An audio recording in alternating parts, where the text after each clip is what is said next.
Maintenant, de nouveaux détails troublants font surface au sujet de ce bien terrible incendie qui a ravagé un complexe résidentiel. Raymond, ça se passe évidemment à Hong Kong et c'est une tragédie dont le bilan est maintenant de 128 morts. 128 morts, c'est selon le dernier bilan qui risque, on le répète, j'ai l'impression d'être un peu un perroquet, là, ça fait 3 jours qu'on le dit, bilan qui risque de s'alourdir parce qu'il y a toujours 200 personnes, selon les autorités, qui manquent toujours à l'appel, 78 autres qui sont gravement blessés dans des hôpitaux. C'est un incendie qui a dévasté 7 tours d'habitation, on le rappelle, qui a maintenant été complètement éteint. Imaginez, Marianne, le feu qui a brûlé pendant une quarantaine d'heures. Si vous donnez une idée de l'ampleur de ce brasier, vous voyez présentement des arrestations qui ont été effectuées, 8 autres personnes qui ont été appréhendées au cours des dernières heures.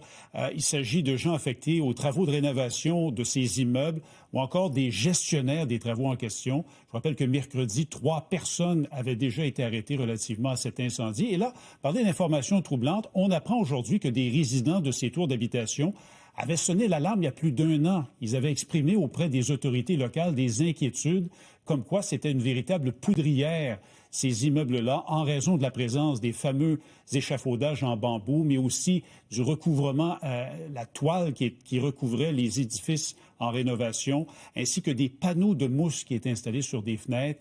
Alors, on disait qu'on craignait pour les risques d'incendie, mais malheureusement, leurs craintes se sont avérées. C'est le pire incendie en au moins 7 décennies du côté de Hong Kong.